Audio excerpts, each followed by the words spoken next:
저희가 핵심 단어를 중심으로 영어 독해에 반드시 필요한 또는 영어 독해를 쉽게 풀 수 있는 기초 지식을 설명드리고 있습니다. 수능 모의고사에 워낙 여러 분야에 대한 전문 지식이 출제되고 있기 때문에 이런 다양한 분야의 지식을 습득할 시간이 부족한 분들께 도움이 되었으면 하는 바람입니다. 지금까지 보여드린 문제에서 증명되었듯이 핵심 단어에 대한 기초 지식이 있으면 문제가 굉장히 쉽게 풀리거나 또는 지문 해석 없이 답을 찾을 수 있는 문제들도 있습니다. 어떤 문제들은 그 지문 자체가 핵심 단어에 대한 설명인 경우도 있는데요. 오늘 풀어볼 문제가 바로 이런 경우입니다. 오늘의 핵심 단어는 survivorship 바이어스입니다. survivorship은 생존이란 뜻이죠. 바이어스는 편향, 합치면 생존 편향이란 뜻인데 우리말로도 조금 어렵습니다. 바이어스, 이 단어는 핵심 단어로 굉장히 많이 쓰이는 단어입니다. 이 바이어스가 포함된 핵심 단어를 공부하면 지문 전체에 대한 이해도가 올라가는 아주 중요한 단어입니다. 편향이란 어느 한쪽으로 치우친다라는 뜻인데요. 오늘 핵심 단어인 이 생존 편향뿐만이 아니라 확증 편향, 행동 편향, 인지 편향, 낙관 편향, 부정 편향, 손실 회피 편향 등등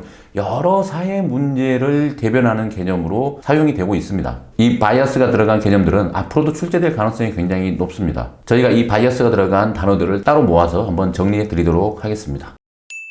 자, 오늘의 핵심 단어 생존 편향에 대해 알아보겠습니다. 생존 편향이란 살아남은 것 또는 승자의 데이터만 남아있고 죽은 것이나 패자의 데이터는 포함되지 않아서 발생하는 통계적 오류를 뜻합니다. 이 생존 편향을 설명해주는 아주 유명한 사례가 있는데 오늘 살펴볼 이 지문도 그 사례를 기록한 내용입니다. 2차 세계대전 당시 미국 공군은 큰 근심거리가 있었습니다. 전투기가 출격하면 적국의 기관총에 너무 많이 타격을 받아서 격추되는 일이 자주 일어났던 건데요. 그래서 당시 군사 전문가들이 모여서 회의를 합니다. 그 결과 총격을 받아도 격추되지 않게 보강판을 덧대기로 한 것입니다. 그런데 강판을 너무 많이 덧대게 되면 비행기가 무거워져서 느려지게 되죠. 그래서 더 위험해질 수도 있었습니다. 그래서 어느 부위를 덧대느냐가 굉장히 중요한 문제였죠. 덧댈 부위를 결정하기 위해서 먼저 살아 돌아온 전투기들이 어느 부위에 총격을 받았는지를 조사했습니다. 그랬더니 주로 날개와 꼬리 부분에 총격이 집중되어 있는 것을 발견했는데요. 그래서 그 결과를 바탕으로 날개와 꼬리 부분에 보강판을 덧대기로 결정을 했습니다. 바로 이 사진에 빨간 점이 찍힌 부분이 총탄을 맞은 곳이고 그곳에 보강판을 추가하기로 한 것입니다. 그런데 이렇게 결정되자 한 사람이 격렬히 반대를 합니다. 당시 콜롬비아 대학의 통계학과 교수이던 아브라함 발드라는 사람인데요. 자, 그의 주장은 이렇습니다. 빨간 점이 없는 곳, 즉 총탄에 맞지 않은 곳에 보강판을 덧대어야 한다. 왜냐? 그 이유는 돌아온 전투기를 조사하는 것은 의미가 없다. 빨간 점에 총알을 맞았더라도 돌아올 수 있었다는 것은 심각한 피해가 아니다는 것을 의미한다. 오히려 빨간 점이 없는 부분에 총알을 맞은 전투기들은 바로 격추돼 버려서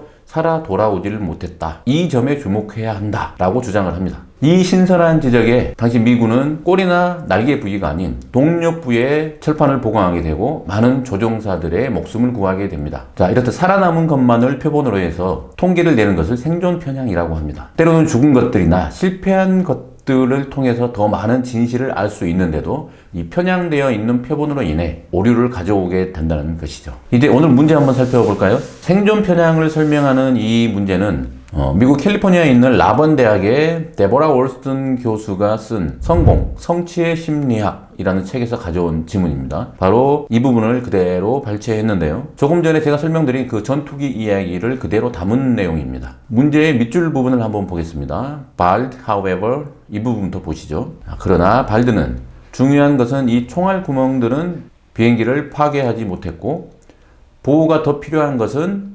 밑줄이다 라는 것을 알게 되었다. 자, 발드는 총알을 맞지 않은 곳에 보강을 해야 한다고 주장했었죠. 자, 그럼 밑줄에 들어갈 내용을 한번 살펴볼까요? 1번 The areas that were not hit.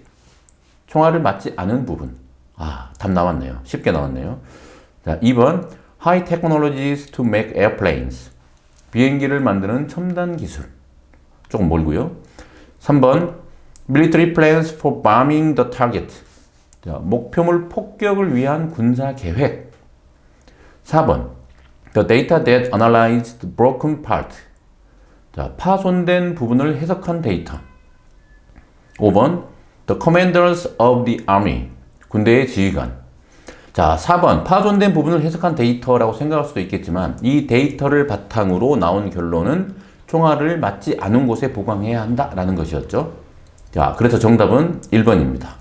보호가 더 필요한 것은 총알을 맞지 않은 부분이었다. 자, 어떻습니까, 여러분? 이 문제는 생존 편향의 개념이나 이 생존 편향에 등장하는 전투기의 이야기를 알고 있는 분들께는 너무 쉬운 문제죠. 자, 이 생존 편향이라는 개념이 최근에는 경제적 관점에서 많이 사용되고 있습니다. 금융자산이나 주식 투자에 있어서 실패한 사례는 남지 않고 성공을 거둔 사례들만 부각됨으로써 수익률 등이 실제 값보다 과대평가되고 있다라는 문제를 지적할 때 이 생존 편향의 개념을 들어 많이 설명합니다. 여러분들은 이제 이 생존 편향에 대한 기초 지식을 쌓으셨기 때문에 이게 경제 분야나 다른 사회 현상 등에 응용되더라도 쉽게 그 답을 찾으실 수가 있을 것입니다. 저희 채널 구독, 좋아요, 알림 설정하시고 쉽고 빠르게 독해 실력을 향상시킬 수 있는 핵심 단어를 저희와 함께 공부하시길 바랍니다.